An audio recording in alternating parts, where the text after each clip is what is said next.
اللهم صل على محمد اللهم صل على محمد وعلى آله وصحبه وسلم۔ بکر سے سعید عمر نے پوچھا ہے کہ حج بیت اللہ کی کتنی اہمیت ہے اور کن پر فرض ہے؟ بسم اللہ الرحمن الرحیم، الحمد للہ وحدہ والصلاة والسلام علی من لا نبی بعدہ، اما بعد۔ بکر سے جناب سعید عمر صاحب و باقی سامعین کرام، حج اسلام کے اہم ترین احکام میں سے ایک حکم اور عظیم عبادتوں میں سے ایک عبادت ہے۔ اس کی اہمیت کو سمجھنے کے لیے یہی کافی ہے کہ یہ اسلام کے ان 5 بنیادی احکام میں سے ایک ہے جنہیں ارکان اسلام کہا جاتا ہے، یعنی وہ ستون جن کے اوپر دین اسلام کی عمارت اور دین اسلام کا ڈھانچہ قائم ہے۔ اور یہ بات تو اب واضح ہے کہ جب ستون نہیں رہے گا تو عمارت منہدم ہو جاتی ہے یا متوازن طور پر قائم رہ نہیں پاتی۔ یہ بات کہ حج کن لوگوں پر فرض ہے تو اس مسئلے کو ذرا تفصیل اور وضاحت کے ساتھ سمجھنے کی ضرورت ہے۔ قرآن و سنت کی روشنی میں حج فرض ہونے کی کچھ شرطیں ہیں۔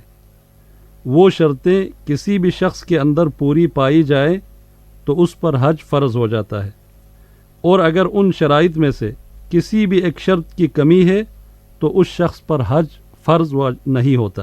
سب سے پہلی شرط حج کی فرضیت کے لیے اسلام ہے، یعنی حج ادا کرنے کا حکم اس شخص کو دیا جائے گا جو مسلمان ہو۔ اور یہ صرف حج کے لیے شرط نہیں بلکہ تمام اسلامی احکام اور عبادات کی ادائیگی اور پابندی کا مطالبہ مسلمان ہی سے کیا جائے گا۔ غیر مسلم کی کوئی عبادت قابل قبول نہیں ہے۔ حدیث شریف میں آتا ہے کہ رسول کریم صلی اللہ علیہ وسلم نے جب حضرت معاذ رضی اللہ عنہ کو یمن کی طرف بھیجا تو انہیں حکم دیا کہ لوگوں کو سب سے پہلے اسلام کی دعوت دو، اگر وہ اسلام کی دعوت کو قبول کریں تو پھر انہیں نماز، روزہ، زکوٰۃ اور دیگر اسلامی احکامات کی تعلیم دو۔ دوسری شرط یہ ہے کہ عاقل ہو۔ تیسری شرط یہ ہے کہ بالغ ہو۔ نابالغ بچے پر اور غیر عاقل یعنی پاگل یا ذہنی توازن بگڑے ہوئے شخص پر حج فرض نہیں ہے۔ صحیح احادیث کی روح سے نابالغ اور مجنون شخص کو شرعی احکام کا پابند نہیں ٹھہرایا گیا ہے۔ ہاں، البتہ نابالغ بچوں کو اگر والدین اپنے ساتھ لے جا کر حج کراتے ہیں تو اس کا حج درست ہوگا، اور اس حج کا ثواب اور اجر بچے کے ساتھ ساتھ والدین کو بھی ملے گا۔ صحیح مسلم شریف کی ایک روایت ہے کہ ایک صحابیہ خاتون نے ایک چھوٹا سا بچہ ہاتھ میں اٹھا کر آپ صلی اللہ علیہ وسلم کو دکھایا کہ یا رسول اللہ کیا اس کا حج ہوگا؟ تو آپ صلی اللہ علیہ وسلم نے فرمایا نعم ولکی اجر، جی ہاں اس کا حج ہوگا اور تجھے بھی ثواب ملے گا۔ چوتھی شرط یہ ہے کہ حج کرنے والا شخص آزاد ہو، کسی کی ملکیتی غلام نہ ہو۔ غلام یا لونڈی پر حج فرض نہیں ہے کیونکہ وہ اپنے مالک اور آقا کی مرضی کے پابند ہوتے ہیں۔ پانچویں شرط یہ ہے کہ حج کی استطاعت اور طاقت رکھتا ہو، کیونکہ قرآن مجید میں اللہ تعالیٰ نے وَلِلَّهِ عَلَى النَّاسِ حِجُّ الْبَيْتِ مَنِ اسْتَطَاعَ إِلَيْهِ سَبِيلًا فرما کر حج کی فرضیت کو استطاعت اور گنجائش کے ساتھ مشروط کر دیا ہے۔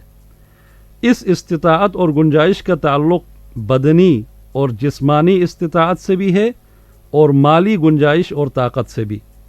جسمانی اور بدنی استطاعت کا مطلب یہ ہے کہ وہ انسان جسمانی طور پر تندرست ہو اور حج بیت اللہ تک آنے جانے کی سفر کی کلفت اور مشقت کو برداشت کر سکتا ہو، جبکہ مالی استطاعت کا مطلب یہ ہے کہ اس کے پاس اتنا سرمایہ اور مالی طاقت ہو کہ وہ بیت اللہ تک آسانی سے جا اور آ سکے۔ یہاں یہ بات یاد رہے کہ یہ مالی گنجائش اور استطاعت اس کی بنیادی ضروریات، شرعی اخراجات اور قرض وغیرہ کی ادائیگی کے بعد زائد مال کی صورت میں ہونا چاہیے۔ بنیادی ضروریات سے مراد اہل خانہ سمیت اس کا اپنا کھانا پینا اور وہ ضروری چیزیں ہیں جن سے بے نیاز ہونا روزمرہ زندگی میں اس کے لیے ممکن نہ ہو۔ مثلا کسی ہنرمند یا کاریگر کے پاس کچھ اوزار یا مشینری ہے جو اس کی کمائی کا ذریعہ اور وسیلہ ہے، جس کے ذریعے سے وہ اپنے اہل و عیال کے لیے رزق حلال کماتا ہے، تو اسے یہ نہیں کہا جائے گا کہ ان اوزار کو فروخت کر دیں تو آپ کے پاس پیسے آئیں گے، ان پیسوں سے حج کرے۔ یا کسی کے پاس ٹیکسی گاڑی ہے جو اس کی کمائی کا واحد ذریعہ ہے، تو اسے اس بات کا پابند نہیں کیا جائے گا کہ ٹیکسی فروخت کر کے حج پر جائے۔ شرعی اخراجات سے مراد وہ معتدل اور درمیانے درجے کا خرچہ ہے جو شریعت نے اس کے ذمے لگایا ہوا ہے، جیسے اپنے لباس و خوراک اور بیوی بچوں کی رہائش، کھانا پینا، بنیادی لباس اور بستر وغیرہ کی فراہمی کا خرچہ، جس میں نہ زیادہ فضول خرچی سے کام لیا جائے اور نہ ہی زیادہ کنجوسی سے۔ خواتین کے لیے ان شرائط کے ساتھ ساتھ ایک اور شرط محرم کا ساتھ ہونا ہے۔